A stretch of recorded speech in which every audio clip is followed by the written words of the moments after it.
Assalamualaikum warahmatullahi wabarakatuh. Perkenalkan, nama saya Yesi Mayasari, saya dari Ilmu Komputer 6, dosen pengampu Ibu Junaida MPD. Di sini saya akan memaparkan materi yang berjudul karya ilmiah. Karangan ilmiah.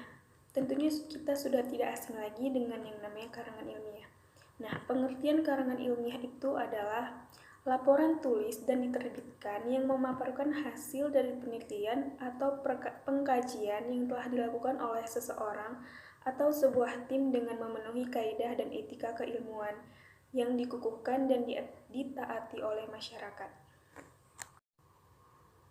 Kemudian, ciri-ciri dari karya ilmiah. Yang pertama yaitu sistematis. Dalam artinya mengikuti pola pengembangan tertentu, misalnya pola urutan, klasifikasi, kausalitas, dan sebagainya. Yang kedua yaitu objektif.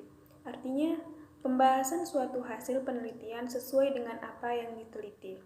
Yang ketiga, cermat, tepat, dan benar. Yang keempat yaitu tidak persuasif, argumentatif, dan emotif. Yang kelima yaitu netral, artinya tidak mengejar keuntungan sendiri atau pihak tertentu. Yang keenam yaitu tidak melebih-lebihkan sesuatu. Adapun macam-macam dari karangan ilmiah yaitu laporan penelitian, skripsi, tesis, disertasi, surat pembaca, dan laporan khusus. Kemudian jenis-jenis dari karangan ilmiah. Ada dua hal yang mendasar yang menunjukkan ilmiah atau tidaknya suatu karangan. Pertama, adanya penyajian atau umum, dan kedua, adanya ketepatan dan keteraturan metode penulisannya. Selanjutnya, karangan ilmiah. Pada karangan ilmiah adalah karangan yang menyajikan fakta pribadi tentang pengetahuan dan pengalaman dalam kehidupan sehari-hari, bersifat subjektif dan tidak didukung fakta umum, dan biasanya menggunakan gaya bahasa yang populer atau bahasa yang digunakan tidak terlalu formal. Kemudian karangan ilmiah populer. Istilah karangan ilmiah populer muncul karena cara penyajiannya yang berbeda dengan karangan ilmiah. Penambahan kata populer ditinjau dari segi kepada siapa karangan itu ditujukan. Jelasnya karangan itu ditujukan kepada masyarakat umum. Selanjutnya yaitu langkah-langkah membuat karya ilmiah. Yang pertama yaitu penentuan topik. Langkah-langkah menulis karya ilmiah yang pertama adalah harus menentukan topik, karena topik sangat penting dalam penulisan karya ilmiah, sebab topik adalah makna dari seluruh isi tulisan yang hendak disampaikan kepada pembaca.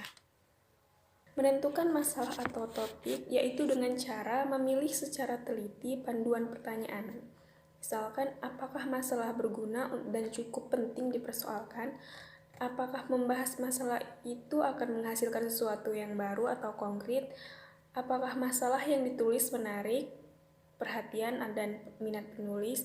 Apakah masalah yang dibahas cukup terbatas atau tidak terlalu luas agar dalam pengumpulan data informasi dan fakta yang spesifik? Jika terlalu luas, maka tidak akan terarah dan pembahasan menjadi dangkal. Selanjutnya, perumusan masalah. Perumusan masalah dilakukan dengan menyusun beberapa dugaan penyebab objek penelitian, di mana perumusan masalah tersebut adalah prediksi yang ditetapkan sebelum mengatami objek penelitian. Selanjutnya yaitu menyusun desain penelitian. Penyusunan ini adalah kerangka kerja untuk penelitian yang akan dilaksanakan.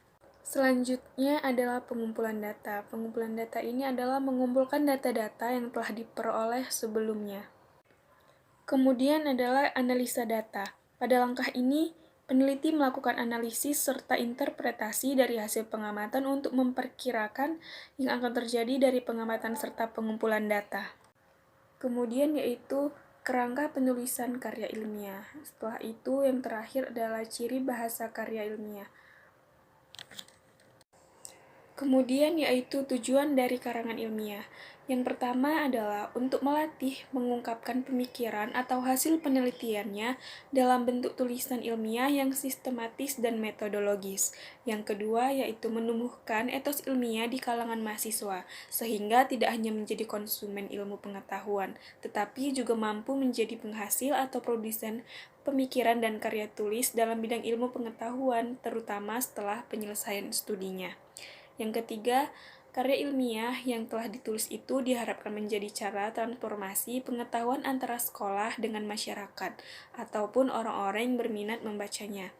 Yang keempat, membuktikan potensi dan wawasan ilmiah yang dimiliki mahasiswa dalam menghadapi dan menyelesaikan masalah dalam bentuk karya ilmiah, setelah yang bersangkutan memperoleh pengetahuan dan pendidikan dari jurusannya. Yang kelima, melatih kemampuan dan keterampilan dalam dasar untuk melakukan penelitian. Yang terakhir yaitu memberi penjelasan, memberi komentar atau penilaian, memberi saran dan menyampaikan sanggahan, serta membuktikan hipotesa. Baiklah, sekian pemaparan materi yang berjudul karya ilmiah dari saya. Lebih dan kurangnya saya mohon maaf. Wassalamualaikum warahmatullahi wabarakatuh.